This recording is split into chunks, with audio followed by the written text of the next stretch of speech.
नमस्कार, मैं हूं अमित और आप देख रहे हैं आंखें न्यूज 24। आइए नजर डालते हैं आज के महत्वपूर्ण खबरों पर। भाजपा के प्रदेश अध्यक्ष सम्राट चौधरी ने कहा, देश और राज्य में राम राज्य की होगी स्थापना, रावण का खेल हुआ खत्म। बागेश्वर बाबा धीरेन्द्र शास्त्री के आगमन को लेकर तैयारियां अंतिम चरण में, चप्पे चप्पे पर सीसीटीवी से रखी जाएगी नजर। समाज के मुख्य धारा में जुड़ने के लिए 2 हार्डकोर नक्सलियों ने किया आत्मसमर्पण, मिलेंगे 2.5 लाख रुपए। और चक्रवाती तूफान मोका के मद्देनजर मौसम विभाग ने देश के कई राज्यों में अलर्ट जारी किया। सीबीएसई 10वीं और 12वीं का परिणाम हुआ जारी, लोहियानगर माउंट कार्मेल के विद्यार्थियों ने किया उम्दा प्रदर्शन। अब खबरें विस्तार से। इस खबर के प्रायोजक हैं Lohianagar mount Carmel high school, Gyansthali high school और एलएमसी कम्युनिकेशन। बीजेपी के प्रदेश अध्यक्ष सम्राट चौधरी ने एक बार फिर नीतीश कुमार पर जाति जनगणना को लेकर हमला बोलते हुए कहा कि यदि राज्य में जाति जनगणना मुख्यमंत्री कराना चाहते हैं तो तत्काल एक विशेष विधानमंडल का बैठक बुलाए और उन्हें एक कानून बनाना चाहिए, लेकिन वह अभी तक बैठक नहीं बुलाए हैं। और किसने जाति जनगणना का विरोध किया है? मुख्यमंत्री के आदेश पर कैबिनेट की बैठक में भारतीय जनता पार्टी ने 1 मिनट का देर नहीं किया और जाति जनगणना को लेकर सहमति जताई थी। सम्राट चौधरी ने मुख्यमंत्री नीतीश कुमार को बड़ा आरोप लगाते हुए कहा कि कभी मुख्यमंत्री नीतीश कुमार ईबीसी आरक्षण का घोर विरोधी थे। सुप्रीम कोर्ट बार बार फटकार लगाया, तब मुख्यमंत्री नीतीश कुमार को उनके लिए आरक्षण लागू करवाना पड़ा। इसलिए मुख्यमंत्री नीतीश कुमार को इस तरह का कोई बयान देने का अधिकार बिल्कुल नहीं है। आपको सुनवाते हैं और क्या कुछ कह रहे हैं सम्राट चौधरी। कर रहे होंगे, इस पर क्या बात करें। नीतीश बाबू ये सब मजाक ही कर रहे हैं, कुछ नहीं है। नीतीश बाबू को घर में बैठना है, ये जनता तय करके बैठी है। नीतीश कुमार जी का लोकतंत्र में कोई भरोसा नहीं है। वो किनके घर जा रहे हैं?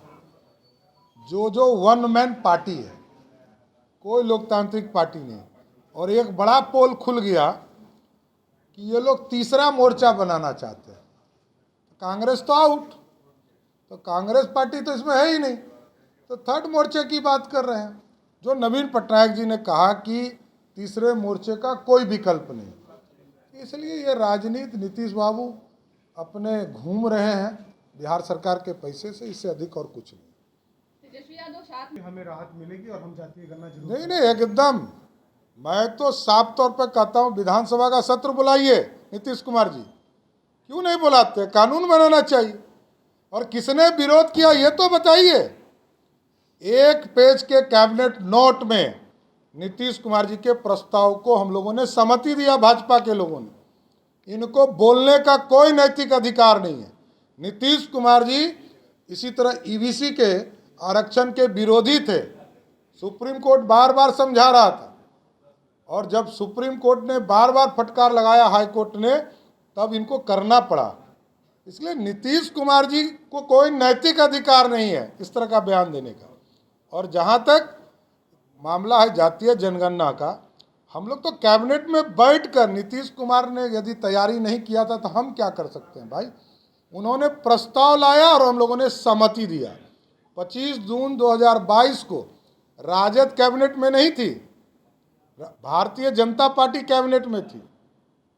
और नीतीश कुमार तो यही बहाना बनाने के मुद्दे में बैठे थे, हम इसी मुद्दे पे भाग जाएं और बिहार में बैकवर्ड फॉरवर्ड करा दें।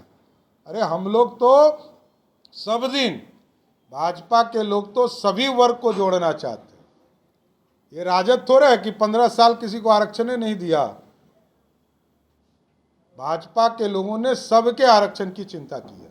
जदयू ने आरसीपी सिंह को विभीषण कहा है। स्वाभाविक है, कहना भी चाहिए कि राम के पास ही ना विभीषण आते हैं, रावण के पास नहीं रहते विभीषण।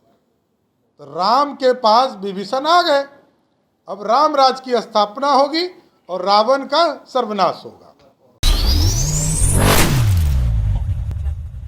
धर्मशास्त्री धीरेन्द्र कृष्ण शास्त्री के पटना आगमन को लेकर अलर्ट जारी किया गया। इस अलर्ट को देखते हुए राज्य पुलिस मुख्यालय की तरफ से पटना एसएसपी को सुरक्षा के एसओपी जारी कर दिया गया है।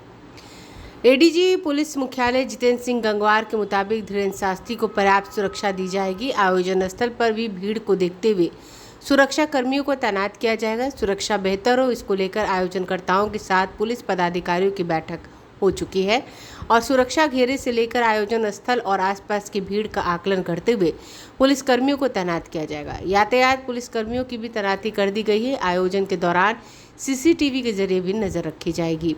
ब्यूरो रिपोर्ट, आंखें न्यूज़ 24। पिछली बार हमने बता दिया है, सभी तरह के धार्मिक पर्व, त्योहार, आयोजन, सांस्कृतिक हो, सामाजिक हो, धार्मिक हो, राजनीतिक हो, जहाँ कहीं भी भीड़ इकट्ठा होती है, लोग आते हैं, तो उनके आवागमन के लिए, ट्रैफिक के लिए, सुरक्षा के लिए, लॉ एंड ऑर्डर के लिए जो भी बंदोबस्त जिला प्रशासन कर रहा है और आयोजकों की भी इसमें महत्वपूर्ण भूमिका है। आप लोगों को पता है, एक कमीशन भी इसमें गठित हुआ था राजनीतिक दलों को, और वो बेसिकली चुनाव के संबंध में था कि चुनाव जब भी रैली होती है तो राजनीतिक दलों की भी उसमें भूमिका है कि किस तरीके से करें। और धर्म आयोजनों के मामले हों या कोई भी मामले हों, सभी आयोजन जहाँ पर भीड़ इकट्ठा होती है, लोग जुटते हैं, वहाँ पर सुरक्षा के और विधि व्यवस्था के जो भी उपाय हैं, आयोजकों को गाइडेंस देना, आयोजकों की टीम बनाना, आयोजकों के साथ लाइजन करना, आयोजकों के अलावा अपनी पुलिस बल की व्यवस्था करना, ये सारा काम जिला प्रशासन की टीम करती है। और उसमें जो स्थानीय लेवल के पदाधिकारी 1,66,227 क्यूबिक फीट जब्त राशि है। जुर्माना की राशि 15,21,43,300, 15 करोड़। इसके बाद इस अभियान में जो कार्रवाई हुई और जो हम लोगों को अनुभव हुए, उस अनुभव के बाद पिछले 2 दिनों से हमने 2 और जिलों को इसमें शामिल किया। अब हम औरंगाबाद और नवादा, इन 2 जिलों में भी हम ये कार्रवाई कर रहे हैं और इन 2 जिलों में भी हमने एक कंपनी अतिरिक्त सशस्त्र बल उपलब्ध करा दिया है और वहाँ पर भी हम लोग विशेष अभियान चला रहे हैं। तो इस प्रकार से पूरे अवैध उत्खनन और परिचालन के विरुद्ध जो कार्रवाई की जा रही है वो हम आपके सामने रख रहे हैं। हमारे पास में पुराने वर्षों के आंकड़े भी हैं, वो भी हम आपको रखते हैं और इसमें वर्ष 2021 से मार्च 2023 तक के आंकड़े हैं। कितने केस दर्ज हुए, क्या कार्रवाई हुआ, ये जो हैं हमारे पास में जो आंकड़े हैं वो पटना, गया, भागलपुर, औरंगाबाद 4, जहानाबाद 5, नवादा 6, भोजपुर 7, रोहतास 8, अरवल 9, छपरा 10, बांका 11, खगड़िया 12, लखीसराय 13। इन 13 जिलों में जो विशेष अभियान समय समय पर चलाया गया वर्ष 2021 से मार्च 2023 तक, इन 13 जिलों में जो कार्रवाई है उसमें 2021 में 2,694 FIR दर्ज की गई, 2022 में 3,914 FIR दर्ज की गई और मार्च 2023 तक 1,194 FIR दर्ज की गई और इसमें नक्सलियों को समाज की मुख्य धारा में जोड़ने की कवायद सरकार द्वारा लगातार की जा रही है। इसी क्रम में गया जिला पुलिस, कोबरा, CRPF और SSB ने संयुक्त रूप से 2 नक्सलियों का आत्मसमर्पण कराया है। इस कार्रवाई को बिहार सरकार के आत्मसमर्पण नीति के तहत किया गया। सरेंडर करने वाले नक्सली प्रदीप सिंह भोक्ता और दिनेश भुइयां है। SSP ने बताया कि प्रदीप सिंह बचपन से ही नक्सली संगठन में शामिल हो गया था और भाकपा माओवादियों के लिए काम कर रहा था। वहीं दिनेश नक्सलियों के सहयोगी के रूप में कार्य कर रहा था। आत्मसमर्पण करने वाले प्रदीप सिंह भोक्ता ने बताया कि नक्सली संगठन में रहते हुए हमारे समक्ष घर की परेशानी, आर्थिक तंगी, रोजगार का संकट खड़ा हो गया था, ऊपर से जान का डर सता रहा था। इस बीच जिला पुलिस, CRPF, कोबरा, SSB के अधिकारियों के संपर्क में आया, उनसे प्रेरित होकर आत्मसमर्पण का मन बनाया और अब मैं मुख्य धारा से जुड़कर परिवार हित में काम करूंगा। SSP आशीष भारती ने बताया कि प्रदीप भोक्ता बड़े बड़े नक्सली वारदात में शामिल रहा। वर्ष 2019 में प्रदीप सिंह भोक्ता ने नक्सली संगठन के लुटवा में नक्सली घटना को अंजाम दिया था, जिसमें CRPF के सब इंस्पेक्टर रोशन सिंह शहीद हो गए थे। उन्हें IED ब्लास्ट कर उड़ाया गया था। इसके अलावा वह 2020, 21 और 22 में नक्सली संगठनों को घटनाओं को अंजाम देने में शामिल रहा। एसएसपी ने बताया कि प्रदीप भोक्ता मध्यम श्रेणी का नक्सली रहा है, वहीं दिनेश नक्सलियों का सहयोग करता था। एसएसपी ने कहा कि आत्मसमर्पण नीति के तहत दोनों नक्सलियों को 2.5 लाख रुपए मिलेंगे। ये रुपए प्रदीप और दिनेश के खाते में एफडी के रूप में जमा होंगे, जो 3 साल बाद वो इस्तेमाल कर सकेंगे। इसके अलावा यदि ये दोनों कोई स्वरोजगार योजना के तहत प्रशिक्षण लेते हैं तो उन्हें 10,000 रुपये स्टाइपेंड के रूप में मिलेगा। ब्यूरो रिपोर्ट, आंखें न्यूज़ 24।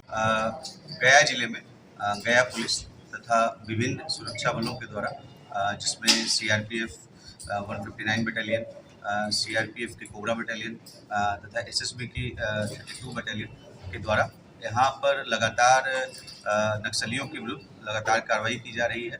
और इसी क्रम में जो सुरक्षा बलों की कार्रवाई से प्रभावित होकर के और जो बिहार सरकार की पुनर्वास सह आत्मसमर्पण नीति है उससे प्रभावित होकर के 2 नक्सलियों के द्वारा आज पुलिस कार्यालय गया में यहाँ पर आर्म्स और एम्यूनिशन के साथ सरेंडर किया गया है।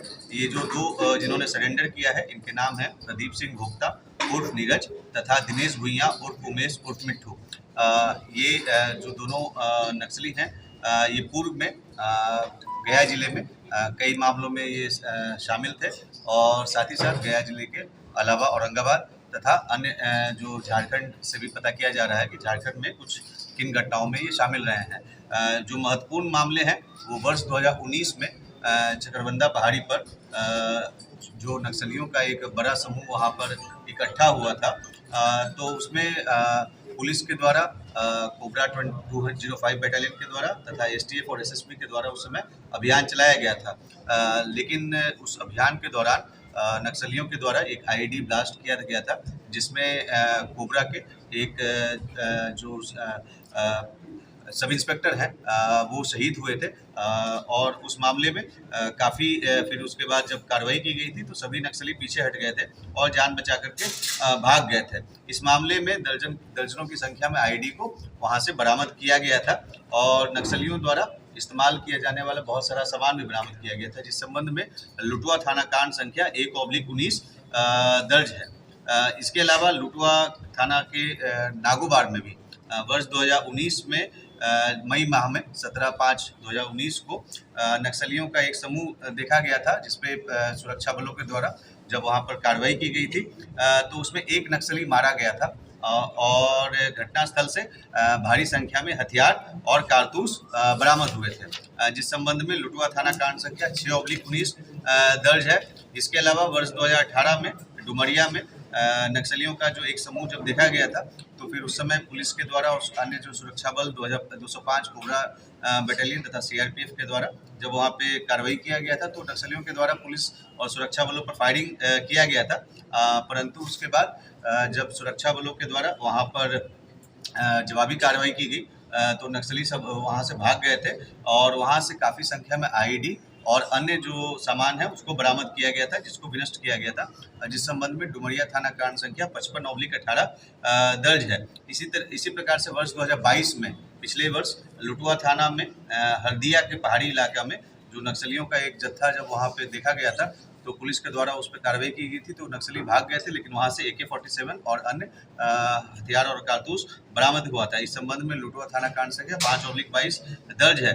तो इसके अलावा भी अन्य कई सारे मामले हैं जिसमें ये लोग शामिल रहे हैं। मुख्यतः ये जो विवेक यादव करके एक नक्सली है उसके साथ ये लोग रहते थे, उसके ग्रुप के ये मेंबर्स थे, परंतु पुलिस की कार्रवाई तथा आत्मसमर्पण नीति को देखते हुए इन्होंने सरेंडर किया है और इनके पास इन्होंने 2 हथियार तथा 57 कारतूस के साथ आज सरेंडर किया है। इनके नाम मैं पुनः बता देता हूँ। इनके नाम है प्रदीप सिंह भोक्ता, जो कि औरंगाबाद के मदनपुर थाना क्षेत्र का रहने वाला है और इसके ऊपर अभी तक के प्राप्त जानकारी के अनुसार 11 कांड दर्ज हैं। इसके अलावा दिनेश भुइयाँ उर्फ उमेश उर्फ मिट्ठू, जो कि कोठी थाना क्षेत्र का रहने वाला है और अभी तक के प्राप्त जानकारी के अनुसार इसमें 1 कांड नक्सली कांड दर्ज है। हम लोग झारखंड पुलिस से भी हम लोगों ने इनका आपराधिक इतिहास के संबंध में डिटेल्स मांगा है। धन्यवाद। समाचारों में वक्त हो चुका है एक छोटे से अंतराल का। I am Shalini Singh, principal of Lohianagar Mount Carmel School. Here in our school we give best education and good environment to our students where they can learn well. We provide here well-equipped lab, well-equipped, well-stocked library. We have here well-trained teacher also. We have a sports playground for cricket, volleyball, football, and also provision for indoor activities. So we have here security system, information and communication technology. So we have all facilities here in our school where students feel comfortable and secure.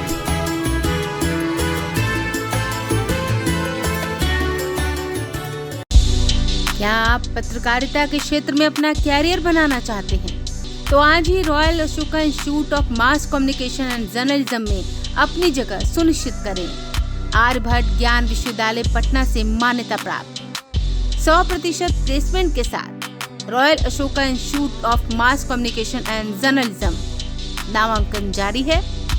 हमारा पता है DS/16 Gayatri मंदिर के समीप कंकड़ बाग पटना 8,20,000। आप हमें संपर्क भी कर सकते हैं। हमारा मोबाइल नंबर है 9955456126। ब्रेक के बाद आपका फिर से स्वागत है।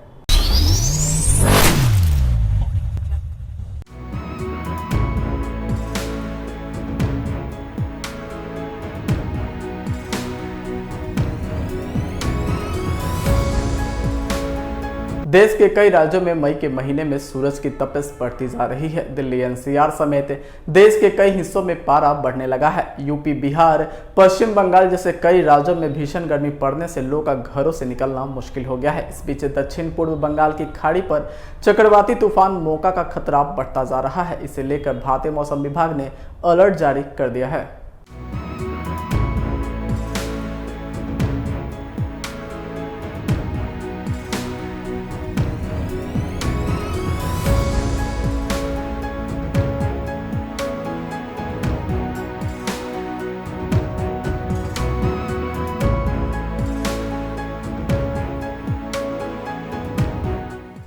वहीं IMD के अनुसार चक्रवाती तूफान मोका तीव्र हो गया है। ये आज सुबह 5:30 बजे पोर्ट ब्लेयर के पश्चिम उत्तर पश्चिम में करीब 520 किलोमीटर पश्चिम उत्तर पश्चिम में 13.2 नॉर्थ और 88.1 ईस्ट के पास पश्चिम बंगाल की दक्षिण पूर्व खाड़ी में केंद्रित था। चक्रवात तूफान मोका पर IMD वरिष्ठ वैज्ञानिक संजीव द्विवेदी ने भुवनेश्वर में कहा कि चक्रवाती तूफान की पुनरावृत्ति होने की ज़्यादा संभावना है और यह तूफान उत्तर पूर्व की ओर 12 मई यानी शुक्रवार की सुबह बढ़ेगा। इसके बाद 12 मई की शाम को ही बंगाल की मध्य खाड़ी के ऊपर तूफान एक बहुत ही गंभीर चक्रवाती तूफान में बदलेगा। ये 13 मई को पूरे पीक पर रहेगा। इस चक्रवाती तूफान मोका पर लगातार निगरानी रखी जा रही है। IMD ने मोका तूफान के रूट को लेकर अनुमान लगाया है कि भारत के दक्षिण तटीय क्षेत्रों उड़ीसा और दक्षिण पूर्व गंगीय पश्चिम बंगाल से होकर साइक्लोन तूफान मोका गुजरेगा। चक्रवात तूफान मोका की स्पीड जैसे जैसे बढ़ती जाएगी वैसे वैसे उत्तर भारत में तापमान भी बढ़ता जाएगा। दिल्ली और उसके आसपास वाले इलाकों में आज अधिकतम पारा 40 के पार पहुंच सकता है। तूफान से उड़ीसा और बंगाल की भारतीय तटरेखा सुरक्षित दूरी पर रहेगी। इस तूफान को कोई भी हानिकारक प्रभाव जमीन पर नहीं पड़ेगा, लेकिन इन प्रदेशों में समुद्र की स्थिति बिगड़ सकती है। तूफान कमजोर होने के बाद मिजोरम और त्रिपुरा में 14 और 15 मई को बारिश होने की संभावना जताई गई है। नमस्कार, मैं हूं अमित और आप देख रहे हैं आंखें न्यूज 24। केंद्रीय माध्यमिक शिक्षा बोर्ड ने 12वीं कक्षा का परिणाम जारी कर दिया है। इस साल 12वीं कक्षा में 87.33% स्टूडेंट उत्तीर्ण हुए हैं। छात्राओं का पास प्रतिशत लड़कों की तुलना में 6% अच्छा है। छात्राओं का पास प्रतिशत 90.68 रहा, जबकि छात्रों का पास प्रतिशत 84.67 रहा है। CBSE के 38 लाख छात्र अपने परीक्षा परिणाम का बेसब्री से इंतजार कर रहे थे। वहीं CBSE की क्लास 12वीं के रिजल्ट में पिछले साल के मुकाबले इस वर्ष 5% कम विद्यार्थी पास हुए हैं। पिछले वर्ष 2022 में 12वीं क्लास का 92.71% रहा था, जबकि इस साल यह घटकर 87.33% हो गया। इस वर्ष 16,60,511 छात्र-छात्राएं CBSE 12वीं की परीक्षा में बैठे थे, जिनमें से 14,50,174 विद्यार्थी सफल हुए। केरल के त्रिवेंद्रम के विद्यार्थियों का पासिंग प्रतिशत सबसे अधिक रहा। इस वर्ष लड़कियों ने CBSE 12वीं क्लास में बाजी मारी है। लड़कों के मुकाबले लड़कियों का पास प्रतिशत 6% ज़्यादा रहा। कुल 33% रिजल्ट में से लड़कों का पास प्रतिशत 84.67% रहा, जबकि 90.68% लड़कियां सफल हुई। वहीं सीबीएसई 10वीं बोर्ड के नतीजे भी आ गए हैं। Lohianagar mount Carmel high school Tekari गया ब्रांच के बच्चों ने भी सीबीएसई 10वीं की परीक्षा में 100% अंक प्राप्त किया। इस विद्यालय के हर्षवर्धन को 95%, रोशन कुमार को 90%, स्वीटी शर्मा एवं प्राची निषाद को 84% अंक प्राप्त हुए। वहीं बच्चों की शानदार सफलता पर विद्यालय की निदेशिका श्रीमती मीनू सिंह एवं प्राचार्य दिनेश कुमार एवं व्यवस्थापक शांता मनोज ने प्रसन्नता जाहिर की है और बच्चों के उज्जवल भविष्य की कामना की। वहीं ज्ञानस्थली हाई स्कूल संपत चक बैरिया के सीबीएसई 12वीं की परीक्षा में विद्यालय की पल्लवी लता को 94%, सृष्टि को 92% तथा प्रियंवदा को 90% अंक प्राप्त हुए। स्कूल के प्राचार्य गौरव सिंह ने बच्चों को लेकर शुभकामनाएं दी हैं। आइए एक बार फिर डालते हैं आज की सुर्खियों पर। भाजपा के प्रदेश अध्यक्ष सम्राट चौधरी ने कहा, देश और राज्य में राम राज्य की होगी स्थापना, रावण का खेल हुआ खत्म। बागेश्वर बाबा धीरेन्द्र शास्त्री के आगमन को लेकर तैयारियां अंतिम चरण में, चप्पे चप्पे पर सीसीटीवी से रखी जाएगी नजर। समाज के मुख्य धारा में जुड़ने के लिए 2 हार्डकोर नक्सलियों ने किया आत्मसमर्पण, मिलेंगे 2.5 लाख रुपए। और चक्रवाती तूफान मोका के मद्देनजर मौसम विभाग ने देश के कई राज्यों में अलर्ट जारी किया। सीबीएसई 10वीं और 12वीं का परिणाम हुआ जारी। लोहियानगर माउंट कार्मेल के विद्यार्थियों ने किया उम्दा प्रदर्शन। आज के लिए बस इतना ही। ताजा तरीन खबरों के लिए देखते रहें आंखें न्यूज़ 24, नजर हर खबर पर। अगर आपने अभी तक हमारे चैनल को लाइक, सब्सक्राइब, शेयर नहीं किया है तो जल्द से जल्द हमारे चैनल को लाइक करें, सब्सक्राइब करें और बेल आइकन को दबाना ना भूलें। नमस्कार।